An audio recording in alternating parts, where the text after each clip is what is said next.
So glad to be able to introduce Ross, who is now a vice president for governmental affairs at Columbia University Irving Medical Center. That's a mouthful. But years ago, he and I met when Ross was a regional and also state director for Democratic New York Senator Patrick Moynihan. Moynihan, considered an intellectual giant in the US Senate, served 4 terms. Prior to that, he also served in various capacities in the administrations of 4 presidents, including Richard Nixon's, so not exactly easily pigeonholed.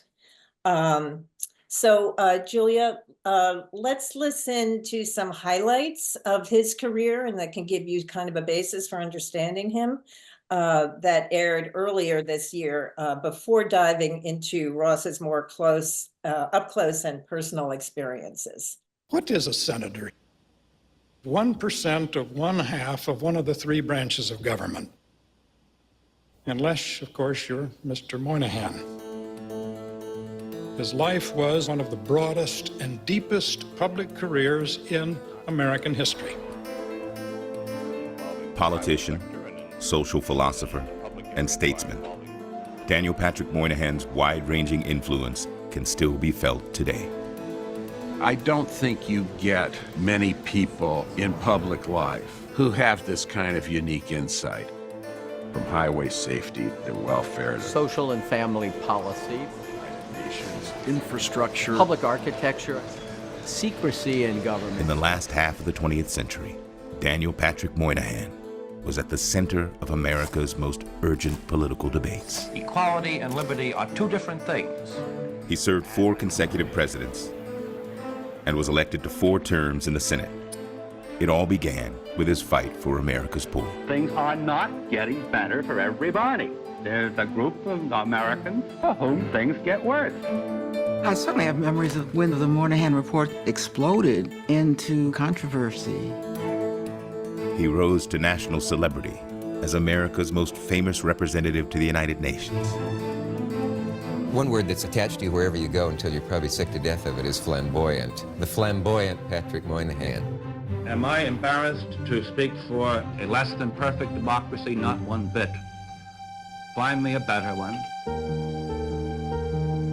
He was a man shaped by the Depression. He saw government do an enormous amount of good. He was always a liberal who knew that liberalism thrived only when it could question itself. Moynihan hated the notion that government is the problem. His own rejoinder to that was, if you have contempt for government, you will get contemptible government. There's no doubt in my mind that if Pat Moynihan had been airdropped into New England in the 1770s, he would have been one of the most prominent members of our founding fathers. The great challenges of our time have been challenges of ideas. Politics is an argument about the future.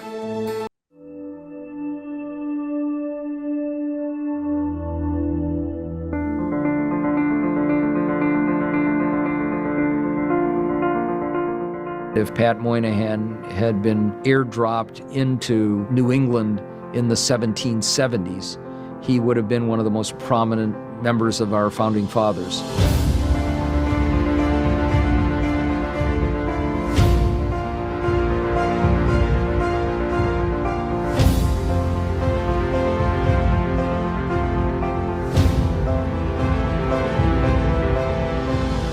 Moynihan, being an assistant secretary of labor in early '64, was one of the people who helped Johnson design what became known as the War on Poverty. On poverty in America. The advocacy for a minimum level of income for the family. The advocacy for a big jobs program. The kind of solutions Moynihan advocated for are, I would say even in the time, were radical, are very, very radical now. One word that's attached to you wherever you go until you're probably sick to death of it is flamboyant. The flamboyant Patrick Moynihan. I would walk down the street with Pat. Taxi drivers would screech to a halt and yell, "You're great!" He came back and he told me that Nixon had asked him to be his domestic advisor and that he accepted. I was enraged. We're trying to bring government back a little closer to what it is it can be said it knows how to do. He was not an ideologue. He was an ideas person, but not an ideologue. While he was in the Senate, he wrote more books than many of his colleagues read. The abomination of anti-Semitism has been given the appearance of international sanction. When people talk to me about you, I always refer them to the Almanac of American Politics, which says he's the nation's best thinker among politicians since Lincoln, and the best politician among thinkers since Jefferson. How's that sound? That sounds overstated, but it's a fine note on which to say, it's time to go. Okay, so I think you get a sense of him.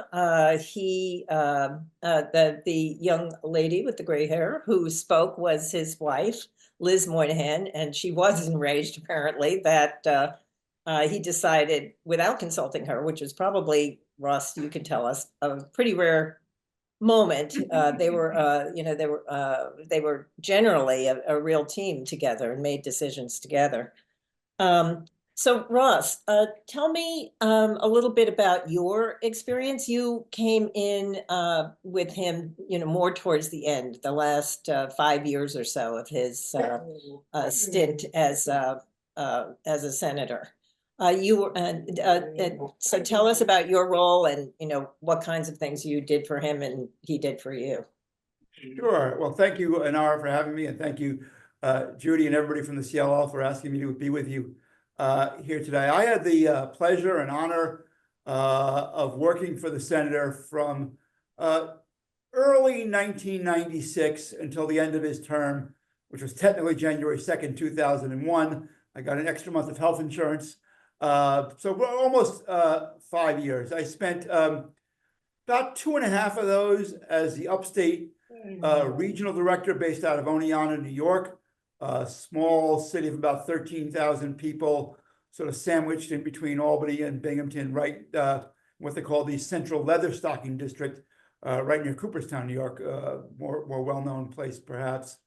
And what was interesting about that job, well, two things. One is that I covered 33 counties. So while Oneonta itself wasn't that big, I was covering a really large swath of upstate New York. Sort of figure everything north of Westchester, all the way up to the Canadian border, and from the eastern border all the way to Syracuse and Binghamton, I-81. So I spent a lot of time on the road. I figure 1 year I drove like 20,000 miles on Senate business. And getting to meet a lot of local officials, a lot of constituents, just, being out there and talking to people about the issues that were important to them and what was going on in Washington. And then in 1998, he promoted me to state director. I moved back to New York City, which is actually where I was from, and took over running the state operations and was there with him until the end of his term. And I wanted to urge everybody on this Zoom class to write your questions to Judy. As our discussion goes on, we don't have to wait until the end of the discussion because we're going to cover a lot of topics and sort of jump forward and back in time. Kind of the first thing I wanted to talk to Ross about actually was, I was Gabe Pressman's producer for quite a long time. And Ross and I met, in the course of Gabe covering Moynihan, having him on his talk show, News Forum. I don't think I have to explain to everybody here because, you all are New Yorkers and you probably all remember Gabe. But he was, a longtime politics reporter. And he and Moynihan met back way in the 50s when Moynihan was still an aide to Averell Harriman. But let's jump forward to when you and I met, Ross, or close to when you and I met, to that, one of the most memorable experiences I had on News Forum was when the senator decided to give Gabe a scoop. He thought Gabe's career was on the wane. And he needed a little push, give him the scoop that he was not planning on running in 2000. And I take it that Liz, his wife, was key in this decision. So he, they were bent on announcing this on News Forum, which is a program that we recorded on Friday to be aired on Monday. The problem with airing something that's actually newsworthy on Friday is that a lot of the news would come out before the show ever aired. So, I think you weren't quite prepared for that to happen on that Friday. You thought you were going to get a lot of questions on Sunday, but in fact, the news leaked after we taped the show. Why don't you tell me, what you know about the decision, to retire? Sure. And also the tumult that happened after the the announcement. Sure. So what I can tell you is, excuse me for a second. What I can tell you is he actually did not wake up that morning intending to announce his retirement. Now, really? I had known from conversations that I had with Liz and with the senator that this was going to be his last term, that he was not, this was 1998, that he was not going, most likely, I shouldn't say definite, most likely not going to run in 2000, but he hadn't announced it yet. And it was 3 days after Election Day in 1998, then Congressman Schumer, now Majority Leader Schumer, had just defeated Al D'Amato in that year, so he would become the other Democratic senator from New York. And the senator and Al D'Amato had a wonderful relationship, but I think the senator wanted to make sure there was at least one Democratic senator from New York. And what happened was that on that Friday morning, the senator just happened to be in New York City that day.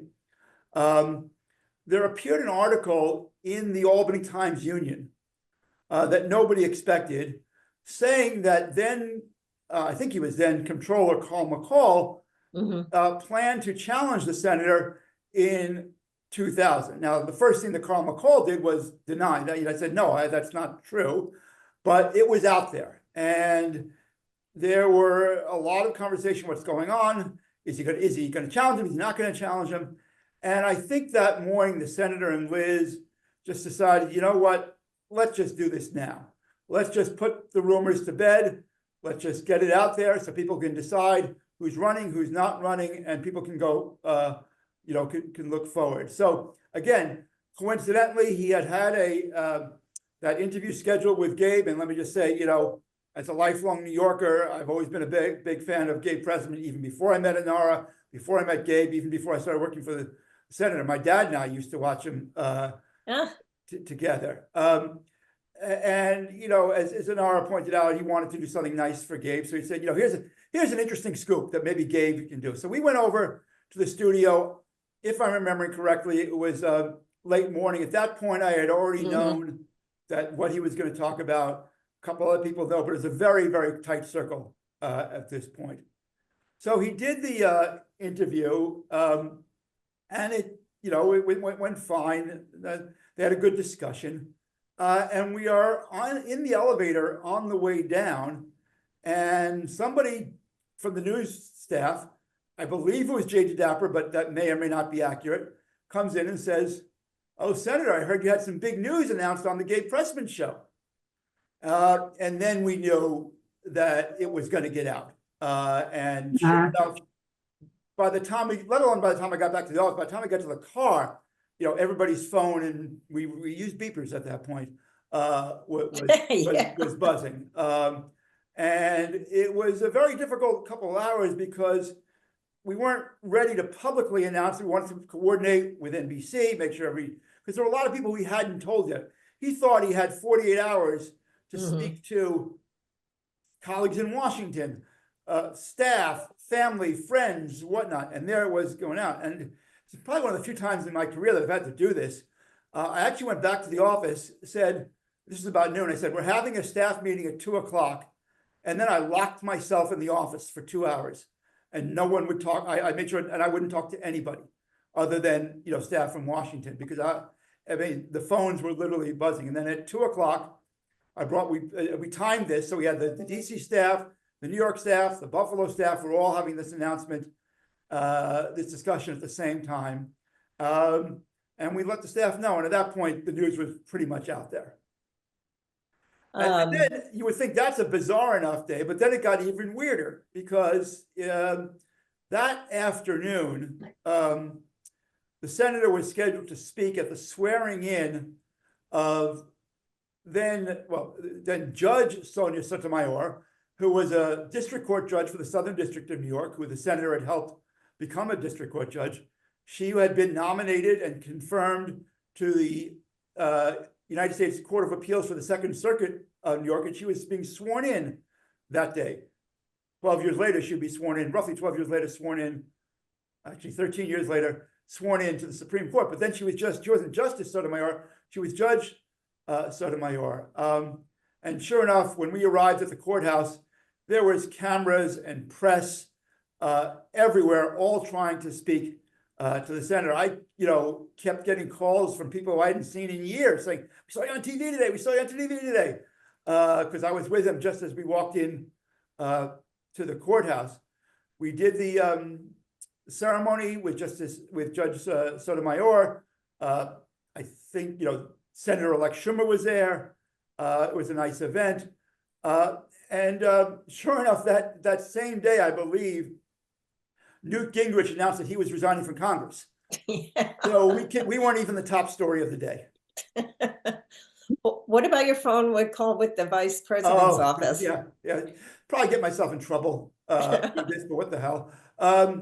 So, it's after the reception. It's got to be 8 or 9 o'clock. It's 7 or 8 o'clock at night. I know. Just everybody, as you might imagine, was exhausted, and especially the senator. We get back in the car, and he's got a call list a mile long, and his view was tomorrow. They'll all be there tomorrow.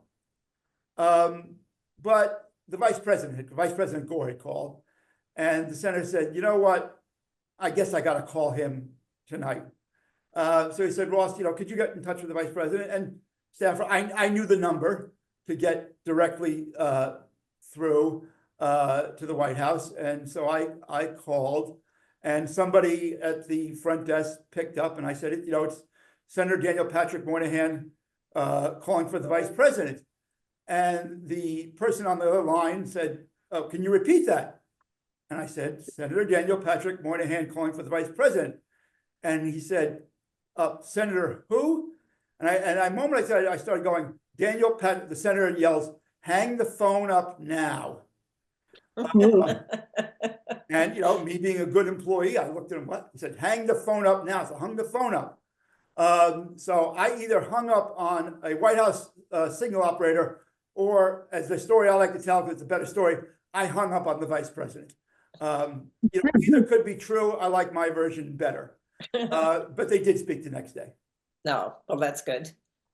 So then, at the time, all this flood of, Carl McCall, other Democrats were floated as possible replacements for him. I think even on the Republican side, there was Rick Lazio, who did eventually run, and even Giuliani, I think Giuliani was probably the favorite Republican to run at that point. But that is roughly about the time that he developed prostate cancer. He chose, or whatever, disqualified it, whatever he chose to run, ostensibly because of health reasons. And that's how Rick Lazio, who was a 4-term congressman from Long Island, decided to run. Right. So, Hillary Clinton was not mentioned, in the immediate aftermath of this announcement. But a year later, she is in effect anointed by Moynihan by making her announcement of her listening tour on his farm. You were there too, right, Ross? I was. I'm not sure I'd use the word anointed, but certainly a seal of approval, or a seal of non-disapproval, if you will.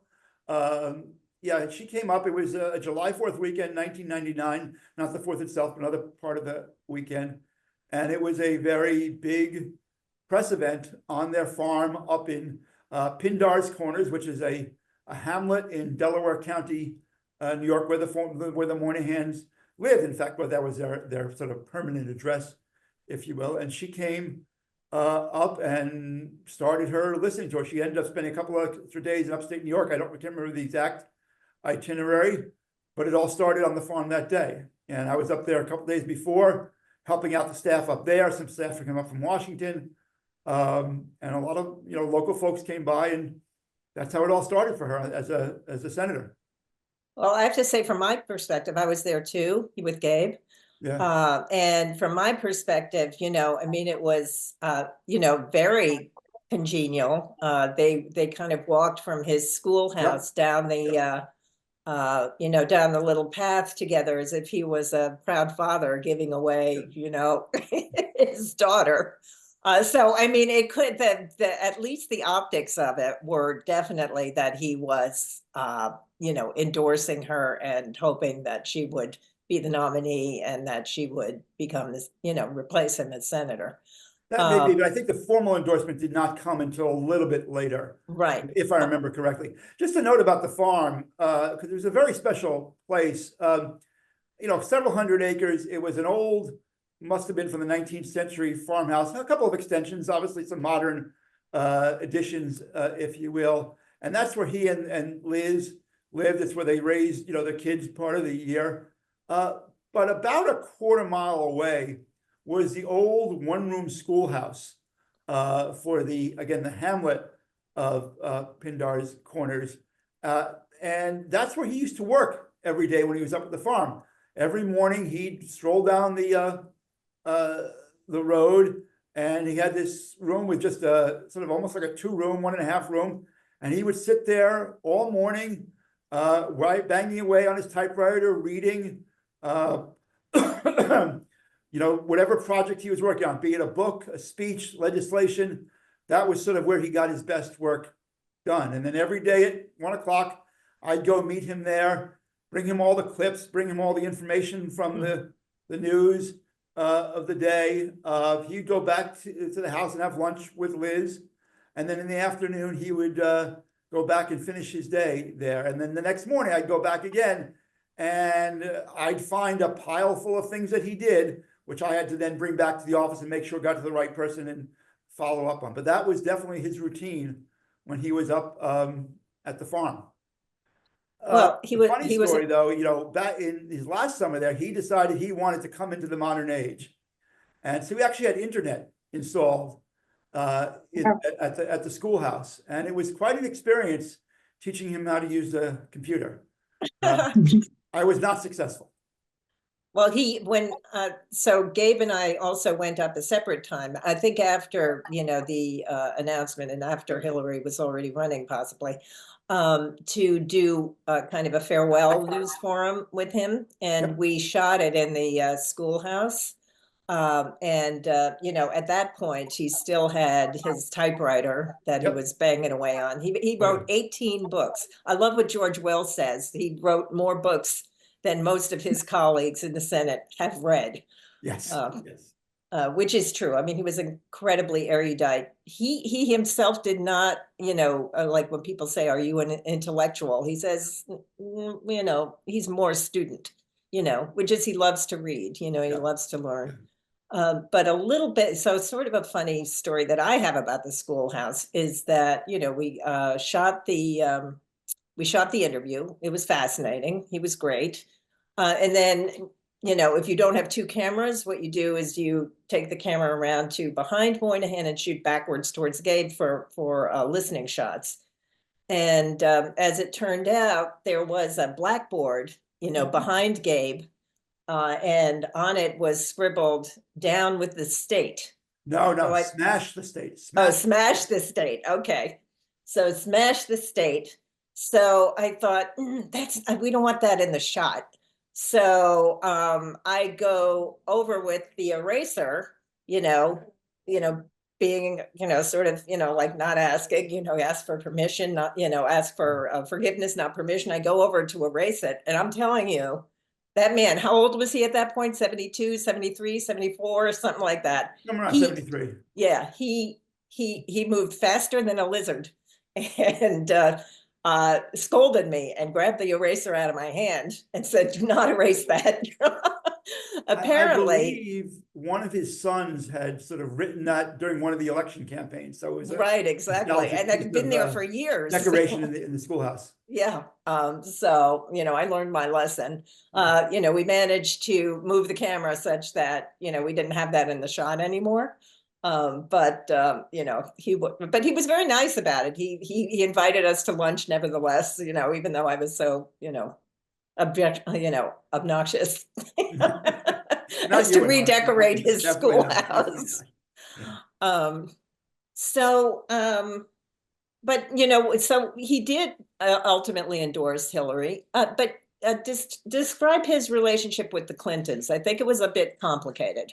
Yeah, he had some major policy disagreements with the Clintons, especially regarding the Welfare Reform Act. He was not happy with that bill, as I recall. I can't recall how it ultimately ended up, but he actually did shepherd a lot of the Clintons' legislation because he was, for a while, he was, chair and then ranking Dem on the Finance Committee. So they worked together on a lot of issues, and ultimately it was President Clinton who awarded Senator Moynihan the Presidential Medal of Freedom, which is the country's highest civilian honor. In fact, in one of those clips you saw in the video, he was wearing the lapel pin of a Medal of Freedom winner, and he was, very, very proud. The senator, as you might imagine, had won his share of awards over the years, but that Medal of Freedom meant a real lot to him.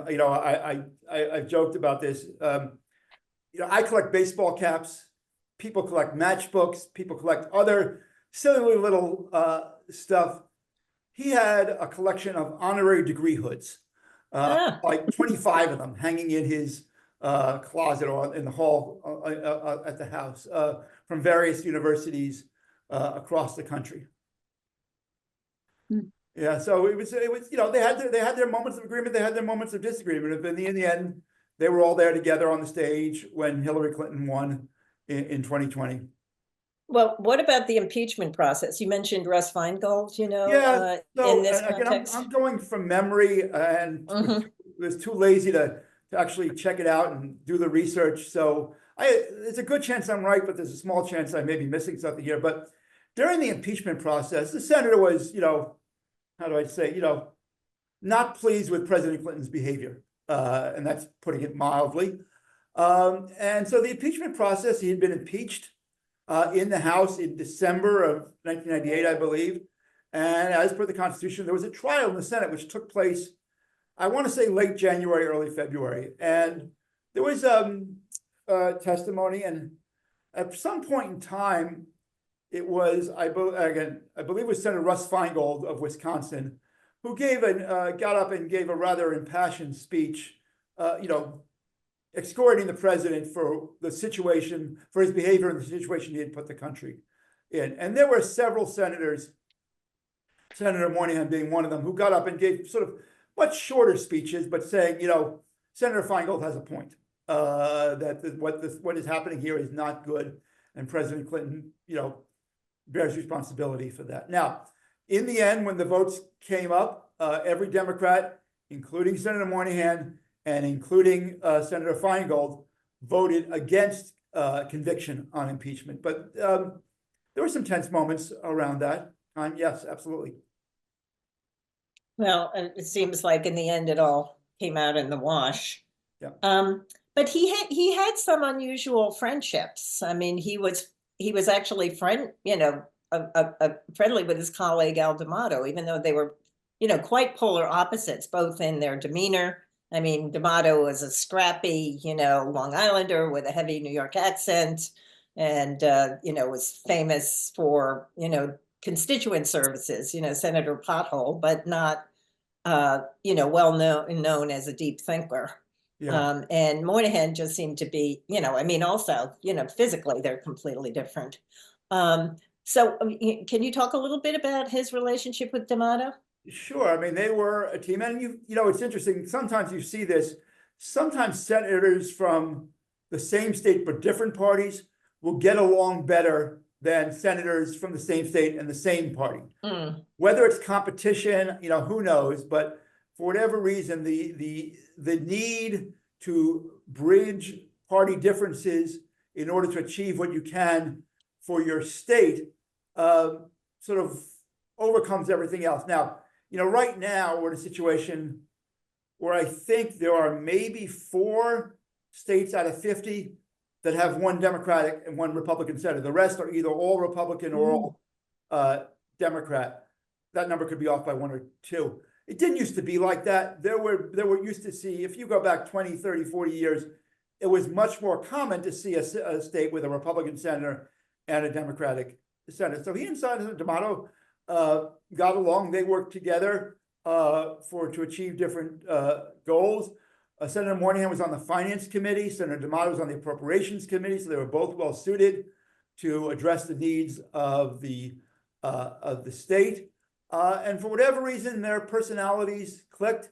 Throughout my years working for him, I was very, very close with my counterparts, my staff counterparts in Senator D'Amato's office. And we did a lot of work together, still friendly with some of them today. Again, things that we could, that party didn't really matter. When there's a disaster in upstate New York, whether it's a flood or hurricane downstate or whatever it is, the party didn't matter. You had to come together and help the people.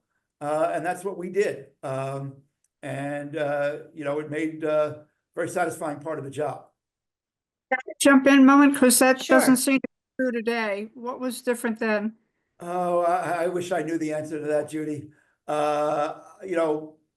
People say it's TV, people say it's social media, people say it's members spending much less time in DC than they used to. Again, this is an unscientific poll, but most members, they spend as little time in Washington as possible. They get there the morning of the first vote.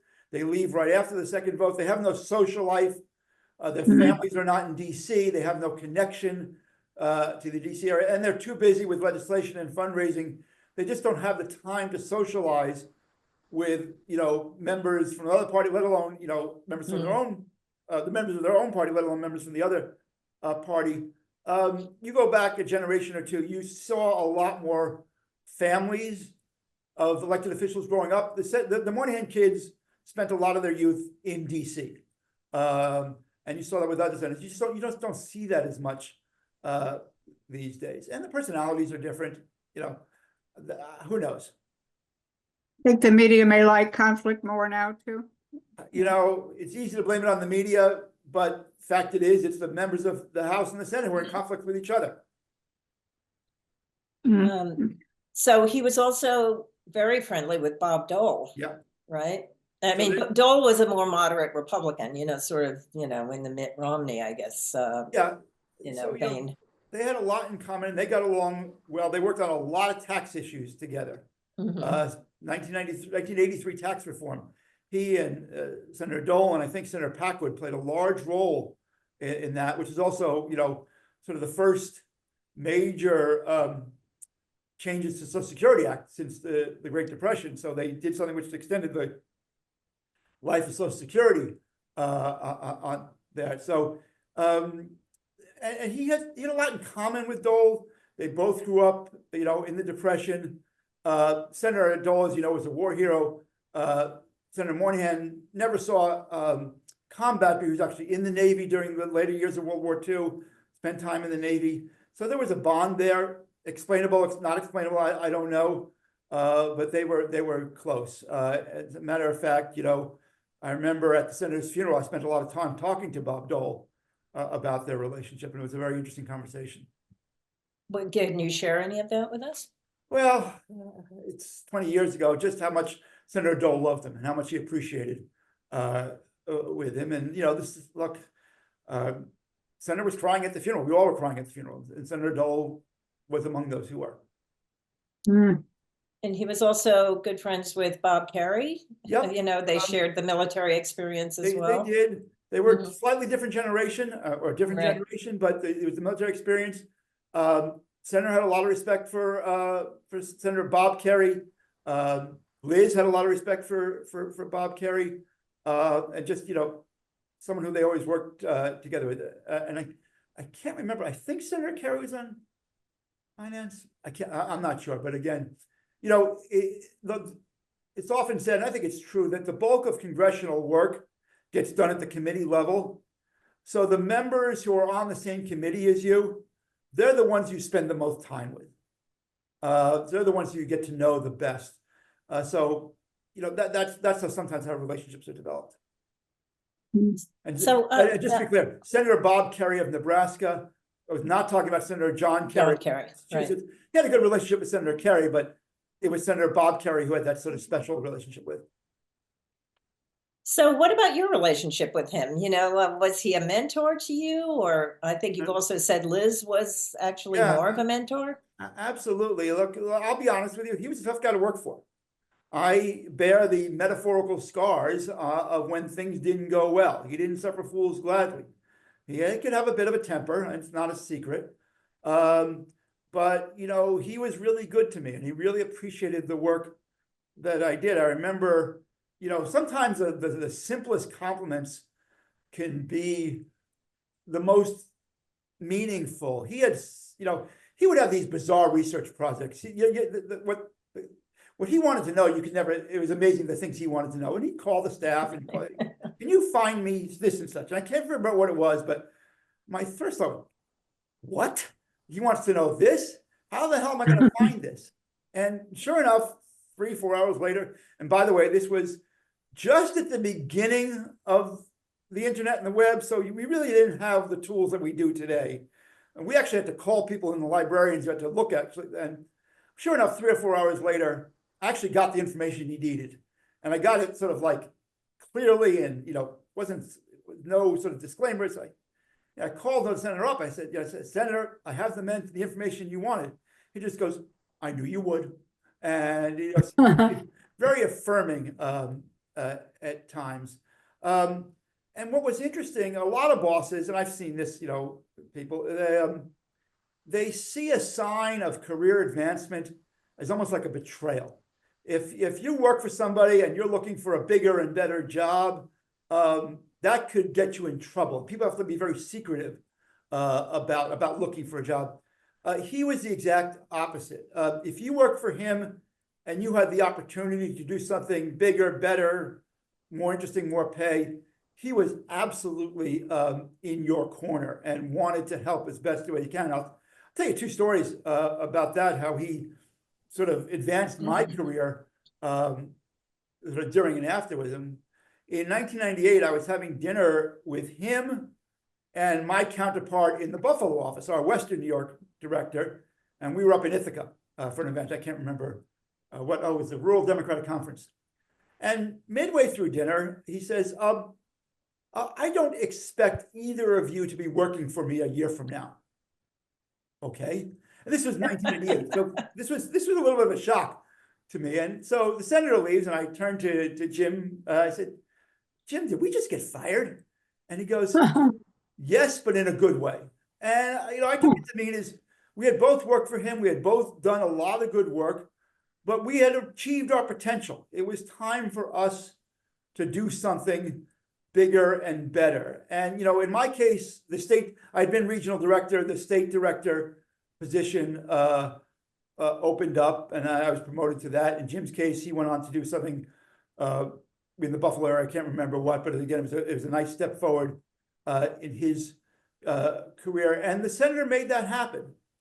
And then fast forward to 2001, and I was unemployed, frankly, because the senator retired. I was interviewing for my job at Columbia, and you hear stories about, bosses who won't stick up, who won't do reference, he spent like 45 minutes on the phone with the man who would eventually become my boss in the new job. He stuck up for me. He wanted to make sure that I got that next great job, which I did, and partially thanks to him. Yeah, it's been one you've been in. I say this with some trepidation because, as you may have noticed, there's someone on the phone who has the same last name as I do, and I won't say her exact relationship to me, but I often, when I was up there, said that Liz was like a mother figure to me. Nowhere near as valuable as my actual mother, but she made sure that my life, my work, working for the senator was pleasant and successful. I mean, I grew up in New York City. I'm about as urban a city kid as you can get, and here I moved to upstate New York, at a town population 15,000. I didn't know a soul in Oneonta, New York, but I went up there because it was a great job opportunity. And Liz really, whether it's social, helping me find the right place to get my clothes clean, she really wanted to make sure that I not only succeeded professionally, but was happy personally as well. And, she and I are very close. She was at my wedding. As you may know, she passed away just about a year ago, about 11 months ago. And it was just a real loss. And she was like that way with many of the Moynihan staff. We often talked about being the Moynihan family. And she was the one who made it that way.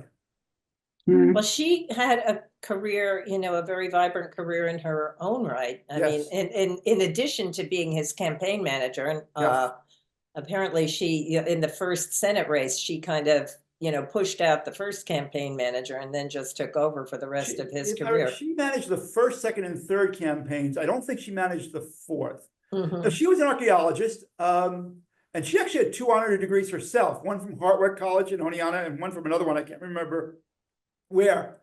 But, and I'm not enough of an expert to know that, but there are several side temples. And again, this is one thing, I'm going from memory, so I think I'm right, but there's a chance I'm not, around the Taj Mahal. And I believe she, whether discovered is the right word or not, but I believe she is responsible for much of the knowledge of what we know about one of these side temples. Not the Taj Mahal itself, but one of these smaller temples, nearby. But they were a partnership too, in a way that, I don't really know, maybe other than Hillary and Bill, of a political partnership and a marriage, in just this way. So I'll tell you another funny story. He was debating whether or not to go to Syracuse for a swearing in of a judge up there. And I came to see him at the farm one day. I said, Senator, we can leave for Syracuse at 9 a.m. We'll be there by time for the ceremony. And Liz was there in a very cross manner, a very stern manner. She goes, he's not sure if he's going yet, because they had guests at the house that weekend. So Liz leaves. I said, Senator, I'm sorry, I didn't mean to get you in trouble with Liz. Turns to me as, isn't the first time, won't be the last I'm in trouble with you. Yeah, she ran things, I think, pretty, well, with not an iron fist, or the iron fist in a velvet glove. So, I met her just that once. Well, maybe I met her once or twice during News Forum, but the time we were up at the farm, she was incredibly gracious. And both of them, what's so interesting about them is they were both very curious. So, they weren't there to talk about themselves. They really wanted to talk to the people at the table. That's unusual, I can tell you, from, working in that world. Most of the politicians just want to, brag about what they've been doing.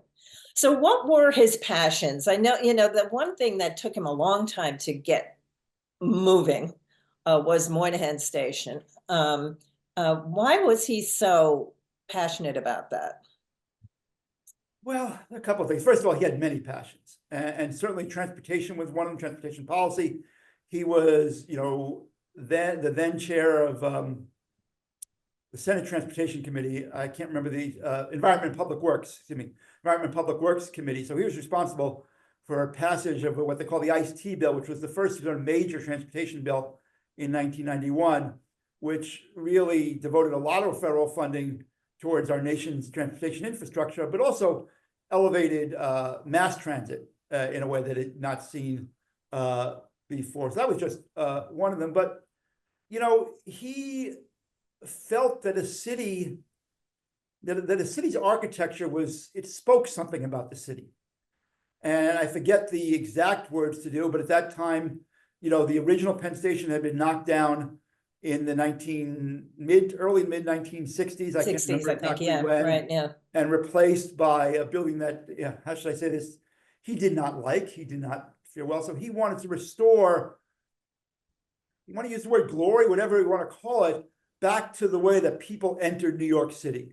He wanted people to coming into New York City to have an experience of entering New York City, kind of the way you always did at Grand Central. You continue to do at Grand Central Terminal, although Grand Central, up until about 25 years ago, also had its troubles and saw its darker days, but they rehabbed it and whatnot. So, and coincidentally, the Farley Post Office was built right next to the old Penn Station. I believe the same architect, McKim, Mead and White. Yeah, I think you're right. And I thought it was more or less a duplicate. Well, I don't know if it's exact duplicate, certainly a similar style. Right. And because so much of mail was transported by train 120 years ago, the tracks at Penn Station actually ran under 8th Avenue and under the Farley Post Office. So they didn't have to rebuild the train infrastructure. They just had to rebuild the station infrastructure. And there were all sorts of complications, as you might expect. One was getting the money, but also you have three different railroads operating out of Penn Station. You had the post office involved, neighborhood considerations. So he once said to me, and I think he said this to many people, if you want to make major change, you need 30 years or something like that. I don't remember the exact quote, but sometimes legislation, major change takes a long time. Second Avenue subway took 70 or 80 years. Yeah, yeah, it's great though. I mean, what a change that made for the East Side. Yeah, and it is always fun. I mean, I travel a lot to Washington for work and to Albany, and so every time I go to DC or Albany now, I get to begin or end my trip usually at Moynihan Train Hall, and it's kind of nice. So Julia, I think I'd like it's kind of to go back to Judy's question about dysfunction and divisiveness between the parties.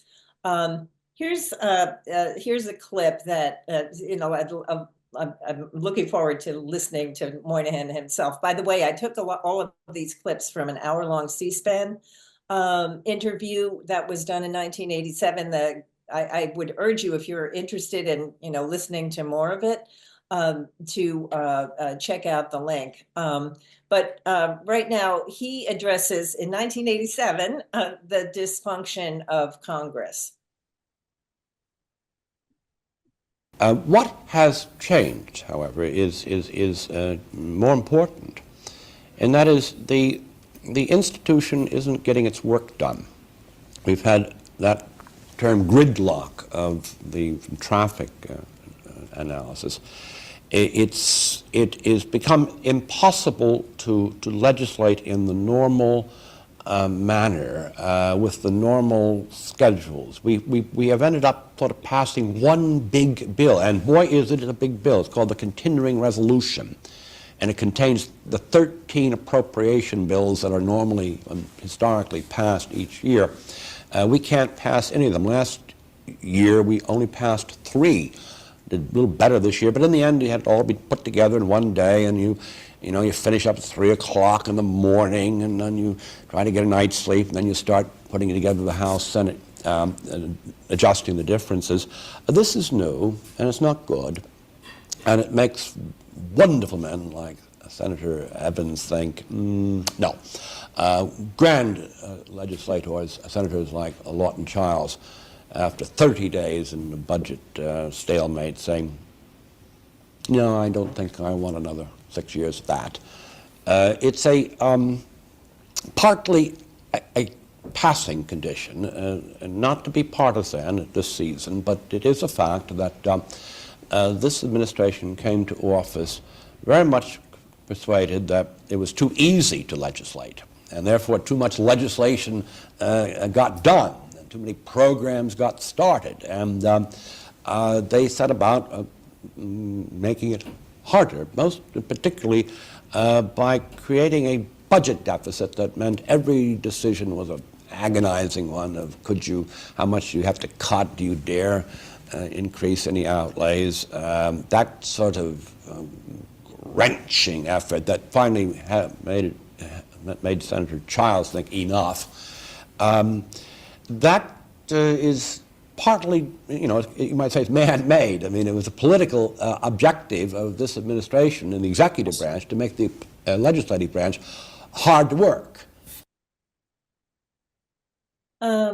So it seems like dysfunction is not something new, for this Congress, and he was struggling against that. By the way, the administration was the Reagan administration at the time. Yeah. I'd say that's still very much true today. By profession, I'm a lobbyist, so I deal with this stuff. And I also do a little bit of teaching and lecturing on the federal budget process. So the senator mentioned the 13 appropriations bills. Today there are 12 that Congress has to pass each year in order to keep the government running and functioning, spending money on the various programs. And those 13 appropriations bills, or now again 12 today, are supposed to be done by the last day of the federal fiscal year, which is September 30th.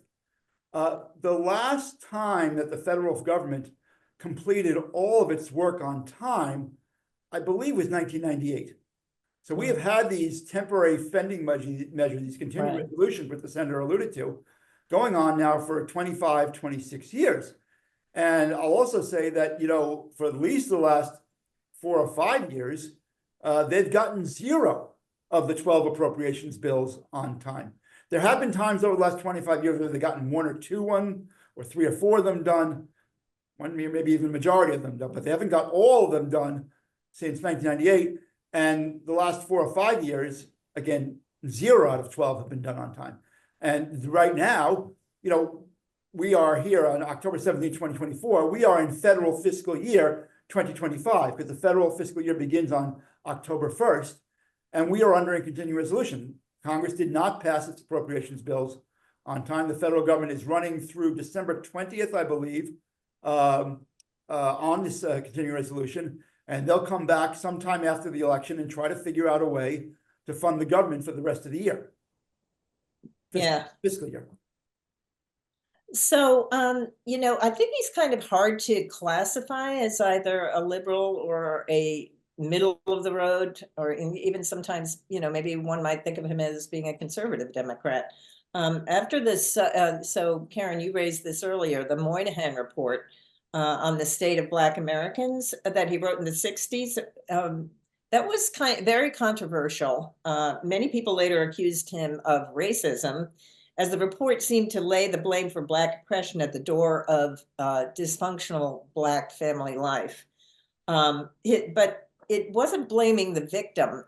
His view was much more nuanced than that, theorizing that the causes of the dysfunction could to have been the bitter legacy of slavery and Jim Crow laws and other oppressive actions in this country. Julia, can you play? Was he a liberal Democrat or not? I think the interviewer in the C-SPAN interview asked him this. This is the clip 3. I guess the truth of the matter is I'm sort of a Kennedy Democrat, kind of a, and I would, in Democratic administrations, I've found myself feeling an awful lot of people around here are just a little bit too much to the left, and in Republican administrations, just a little bit too much to the right. That may be a self-serving perception, but it is true. I'm kind of hopelessly of the center in most of these issues, but I don't know that those sort of longitudinal distinctions help you very much. I mean, you take issues one at a time, and what is quoted, liberals are people who would like to see things improved, and conservatives are people who would like to see things not worsened.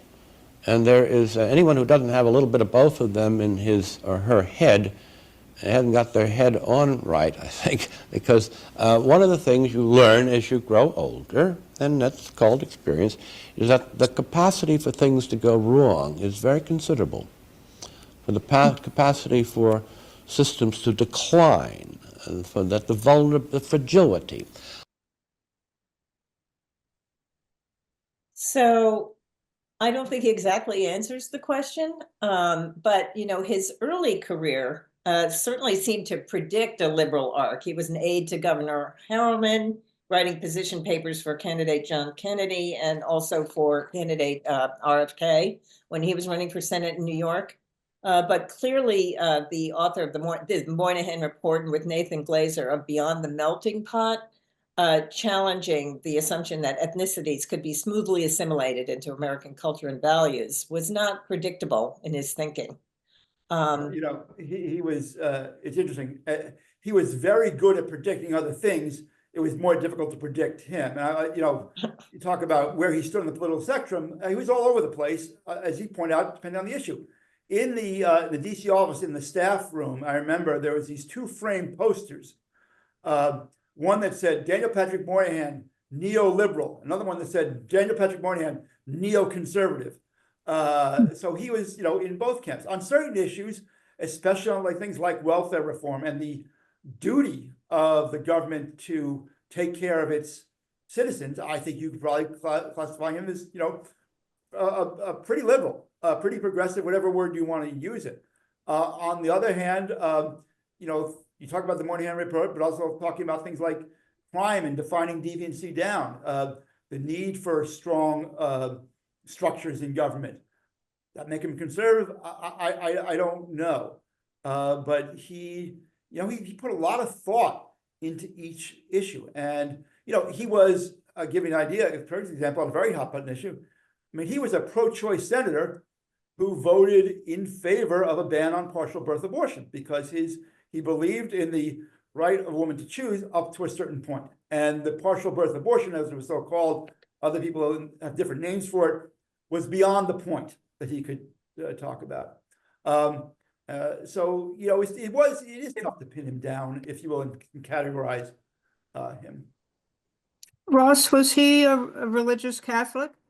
I wouldn't call him religious in the sense that I don't think he went to church on any regular basis. He certainly grew up in a Catholic household. I think the Catholic Church and his teachings, meant a lot to him. So, cultural Catholic, whatever you want to talk about it, however you want to call it, I think that did have an effect on him as part of who he was, if you will. Thank you. So I'm finding actually his discussion of this dysfunctional Black family interesting because in many ways one could say that his own family was dysfunctional in that his father left his mother and they struggled greatly for much of his childhood. We all probably have heard about his shining shoes in Times Square. And for money, and in this excellent biography that you recommended to me, Ross, The Gentleman from New York by Godfrey Dodson, right? Yeah, I think so. Yeah. He talks about how sometimes people would steal the money that he just made from shining shoes, and then that meant that dinner did not appear on the table. Yeah. So I do, I wonder if he had like a personal relationship, to that dysfunction. But he was obviously very smart. He went to a school, I think it was in the Bronx, to high school. He went to Benjamin Franklin High School in Harlem, right? It was now considered East Harlem, 103rd, Right. 104th Street. Right. So, it wasn't Bronx Science, but it was, it was a good school. And I think he graduated near or at the head of his class. And so, I'm curious as to how, a kid, an Irish kid from, these pretty humble beginnings, ended up, doing the world class things that he did, becoming a senator, being the UN ambassador. And he says a little bit of this in the interview, Julia. If you can play, how did he go to college? The clip 2. Thanks.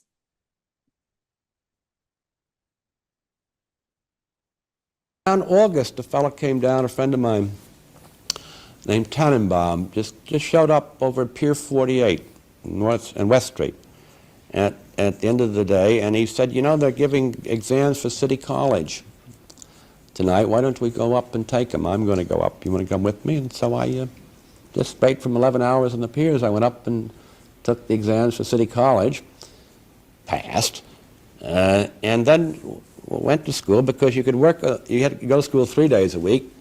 You could arrange your courses, and in those days you could work 4. So there was no cost to going to college, besides which college didn't cost anything. And then I got in the Navy, and everything changed after that. Tufts. They sent me to Tufts, yeah. And where is Tufts? It's in Medford, Massachusetts, out in the Boston complex, and. Spent a lot of time there. Yeah, well, I went back after I spent, was out of the Navy after about 3 years, and I had GI Bill. And oh boy, in those days, that's what, see, people like us, we have, I'm a generation, which I don't think will be reproduced now for a while, which is deeply respectful of American government and owes so much to it. Look, I mean, I'd be an old man now and not doing it anymore. There's no work left on the piers. And my back could have given out a long time ago. But a government, a city government, cared about the high school I went to, cared about a free college, the first in history, the City College of New York, first urban free college in the world, started in the 1840s. Yeah, so you see where he comes from, and he acknowledges the fact that, it wasn't easy, but government helped him. And I think he saw that as the role of government. Absolutely. So he mentioned City College. He did a year at City College. He was only 16 actually at the time. He graduated high school younger than average. It was actually then called City College Downtown. Now Baruch. He actually, although people think of City College as this beautiful campus on 135th Street, and it is a beautiful campus. If I'm not mistaken, he was the downtown campus, which is now called Baruch College. And then in 1944, he enlisted in the Navy. And at the time, the Navy was concerned about a sort of a dearth of young officers. So rather than being sent off to battle, he entered something was called I think it was called the V-12 program, which was a sort of a crash course with young men of promise, maybe young, I don't know if it's young women too, but young men definitely, who went through essentially a year of college and officer training in 1 year. And this is 1944, and he spent a year at Middlebury College up in Vermont for his V-12. And then he ended up finishing his college at Tufts University, coincidentally my alma mater as well, before he did his 2 or 3 years in active duty service with the Navy. But the Navy, City College, the various government assistance program that his family was on at times played an important role in the fact that he was able to grow up and achieve the things that he did. Absolutely. I just put the biography also in the chat. If you are interested in it, you can just even dip in and out. You don't have to read it, from beginning to end, but it's fascinating. It has a lot of detail, historical detail. Yeah, no, I certainly appreciate that in him, that he did not lose sight of what he was given in the beginning. So I think maybe we're all wondering a little bit what I wonder this about Gabe all the time. Like, what would Gabe think about things that are going on today? And, I think we also wonder, we can also wonder what Daniel Patrick Moynihan might think about, what is going on today. He said that, so in this interview with C-SPAN, he said that he was, trying to keep himself from falling asleep when he was UN ambassador during one of the endless speeches. And, he set himself this mental exercise to think about all of the governments since 1787, all of the democratic governments that had not been changed by violence, had not been overthrown by violence. And he managed to come up with only 2. And then he was thinking, well, maybe, let me push the date a little bit further. And so then he started to think about, well, how many governments have not been overthrown by violence since 1914? So you can play that clip. I think it's clip number 4. Now, 1914, how many countries, United Nations now, 159, I think, both existed in 1914, have not had their form of government changed by violence since 1914? Answer, 7. We are blessed people, blessed people. That's the Catholic in me. Don't say you're blessed people. That's and yet it is not inalterably given in the laws of nature and nature's God that we shall continue to be. We have to pay a lot more attention to how well we govern ourselves, because it's a more dangerous world than it was. And I'm not sure we're doing it well. So, there is the threat of violence now, even as we look forward to the next election. One of the candidates in particular has threatened a bloodbath if he does not win. So any thoughts on that? Well, it's always dangerous to do the what would so-and-so think if he were or she were alive today. I do think, you sort of this dysfunction in government, this inability to get their work done, this being more concerned, I think he'd go nuts over this idea of being more concerned about Twitter hits or Facebook likes than actually passing legislation. He'd think that is a great betrayal of what it means to be a legislator, a policy maker. So, I know that. I think, he is always very close to Joe Biden. I think they had a very good relationship. So I think, he think highly of the work that President Biden has done, although I'm not perfect. I'm sure he has some quibbles here and there. But I think he'd find some things to be disappointed. I mean, I will admit to having a perspective on this, but I think the issues of anti-Semitism and anti-Israel and anti-Zionism he'd find abominable or horrifying. He fought so gallantly and so bravely on those issues in the 1970s, but continued that fight throughout his career in the Senate. So I'm going to jump in for a moment, since we know we can go a few minutes over, no problem, but Julia will have to leave very soon. Can we show the next video now?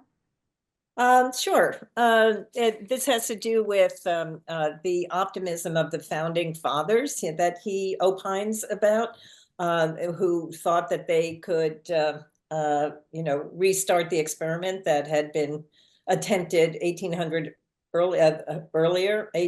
years earlier in ancient Rome, a Republican form of government, direct democracy. And he talks a little bit about the audacity, in a way, of the founding fathers, to think that they, could do this and make it successful. We were going to start up a new one. Novus ordo seclorum, as it says on the Great Seal. What reason did we have to think we could do what they could do, that they couldn't do? And we all know, as Madison's phrase, the fugitive existence of those ancient republics. I mean, things were always going wrong. One after another, they collapsed, and then they hadn't been even tried for 1,800 years. Well, they said, why? Are we better than our predecessors? No, but we're smarter. We've learned something. We have a new science of politics. They said these old regimes, they tried to work out a system where people governed well because they were virtuous. People aren't virtuous. People are rapacious, people are passionate, people are frightened, people are angry. He said, but we will take the natural conflicts among people and use them to offset one another, the checks and balances, making up for, as and again Madison's phrase, the defect of better motives. So we built conflict into the system because we had the psychological realism, as you think of Marxists, all that Marxist and whimsy about workers of the world uniting and all going forward in one salvific convulsion that would bring peace and permanent happiness to mankind. Nonsense, said Hamilton. That's not the way the world works. But we can make it tolerable. Can't make it perfect. Make it tolerable by letting one interest offset the other interest. So no interest finally overwhelms and dominates everybody else. So no majority can tyrannize over a minority or vice versa. Okay, now you understand that. Then you understand why it is hard to govern down here. It is meant to be hard to govern. The president checks the Congress, and the Congress checks the president, and as it turned out, the Supreme Court checks both, then we check them. Okay, but we mustn't make it so hard to govern that no government comes out of it all. And I'm worried about that now. Great. Okay. Thank you, Julia. We'll let you go. But Thanks, Julia. Thank you. Okay. So did you have questions, Judy? Yeah, I have a couple. Some of them are kind of minor, but interesting. I read that he grew up in Hell's Kitchen, which was interesting. How tall was he? I think of him, as I say, as a literal giant, too. He was actually like 6'3", 6'4". That's what I would have said, yeah. I will say this, that the Hell's Kitchen, he actually didn't live his entire childhood in Hell's Kitchen. He lived in several places. It was more sort of teens and young adult years where he spent time in Hell's Kitchen. But yes. By the way, he spent a couple of years, or at least a year, in Yorktown Heights High School, which is like 3 miles from my house. And here's a trivia question: where was Senator Moynihan born? I don't know. I know because I read the book. And they actually get this wrong. They actually get this wrong at Moynihan Station, and they're very happy with me because I keep telling them. Tulsa, Oklahoma. Exactly. Oklahoma. Very good, Karen. His father was a journalist and was down in Tulsa working for a local newspaper in Tulsa, and he was born while the family lived there. You mentioned that he had a temper. And I think people with a temper, they're the people who get angry and then hold a grudge forever. And then there are people who get angry, it blows over, and they can be your best friend the next day. What was he like? What were those temper tantrums like? And how did that affect his relationships? So, I mean, I don't want to overplay it, but yes, he could get mad. But, first of all, when he was wrong, he apologized and he admitted he was wrong. Wow. It doesn't happen often because he was usually right. But, he was not above that, if you will. And I don't think he held grudges. I mean, like I said, I certainly had my moments with him where he was not happy with my job performance, whatever I call it. But overall, I consider my time with him, maybe this is my ego talking, to be successful. And so those bad moments did not ruin the good ones, if you will. I wanted to ask you also, not about him, but other people you've met, and you briefly mentioned Hillary Clinton. And from what I've heard and read, and I think all of us have, she could come across as very stiff and formal. She's a new book out, as we know, but anyway, stiff and formal when she's on the campaign trail. when she was, but that she's actually very warm personally. I'd just be interested in what you think of her as a person. So, first of all, I don't know her that well. I've probably met her half a dozen times in my life. But, every time was certainly pleasant and personable. Okay. Yeah. So not a lot of data, if you will, but the data is good. Well, first of all, thank you for coming. I'm absolutely delighted to meet you. I worked before I went to NBC, I was on the staff of a congressman who ran for Senate. And he made the mistake of making a pledge at the beginning that he would campaign in every county in New York State, which made us then discover what I didn't know, how different this state is. And you live upstate now, I gather. Well, I live in New York City now, but I did live upstate previously. I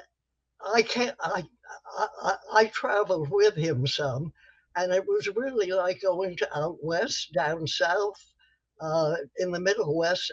Is New York still, do you think, as diverse then, or did you find it then as difficult to be able to govern in Manhattan and up in Omega County? Well, it is diverse. It is a big state, and there are 20 million people here, and it's diverse politically, it's diverse racially, it's diverse, in all the ways you want to look at it. We have 100-story skyscrapers and 1,000-acre farms in our state, and sometimes they're not that far from each other, especially when you get into some of these upstate cities where you'll have in Albany has a 40-story building, but my guess is the nearest farm is less than 20 miles from the state capital. So it is a diverse state, and it's diverse politically. But that's part of the beauty of New York. We have this great urban center, but we also have the mountains. We have the ocean.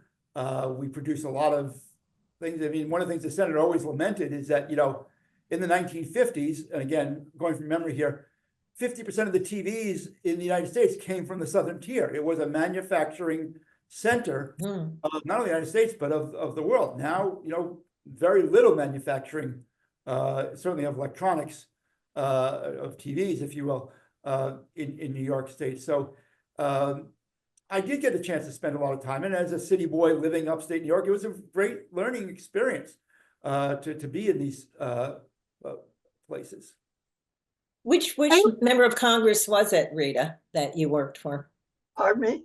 Which member of Congress was it that you worked for? Dick Ottinger. Okay, yeah. Right. So, New York has 62 counties, and the senator made a pledge that every term he would visit all 62 of those counties, and each term he did. And in 1988, when he ran for re-election, he won 61 of 62 counties. Wow. The only one he did not win was Hamilton County, which happens to be the smallest county population-wise in New York State, about 7,000 people. Now, Senator Schumer matched that record, I want to say in 2004. I can't remember one of his victories. He also won 61 of 62 counties. So no one has ever won all 62 counties in the same election.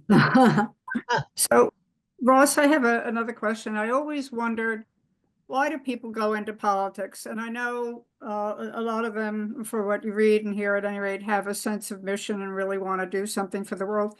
But it's such a mean world to be in politics. You're going to be attacked. They're going to be, just all sorts of, pardon me, crap you have to deal with. And, it's always puzzled me. Any insight you can give us? I don't know. I think it's a couple of things, and and it'll differ from person to person. But I think one of it, and maybe I'm Pollyanna enough to still believe this, that at the core of it is a desire to do good, and enough belief in yourself that you are the person who can do that good, and perhaps do it better than other people can. Now, that's a combination of sort of altruism and ego built in the same package. So I think there's that. There are some things that are attractive. You get to do a lot of interesting stuff, meet a lot of interesting people. People play your ego. You are a VIP. And people do enjoy that. Now, it also, as you pointed out, it has its bad side. I mean, nobody likes getting attacked. It's a rough and tumble word out there. And it, by the way, it always has been. I'm actually in the middle of reading a book. I forget the name of it, about all the, in fact, physical violence that took place in Congress leading up to the Civil War. Duels, knife fights. Caning, right? Caning, yes. You don't see that, although we almost saw a fist fight between Kevin McCarthy in 2023. So it's always been a rough and tumble game. But, you know, people have also formed some great friendships and great relationships working in politics. Well, I think this is a great note to end on. We thank you both so much. Thank you, for Ross. fascinating insight. Okay, Yeah. and much Really luck. appreciate it. Now, since we're almost over, I will introduce my mother, Eleanor Fromer, who joined us today. Okay. Oh, Eleanor, happy to Hi, have her. Eleanor. Named after Okay. Eleanor Roosevelt, possibly? Yeah, you've done a good job, Eleanor. Okay, take All right. care. Thank you Bye-bye. very much. Bye. Bye-bye.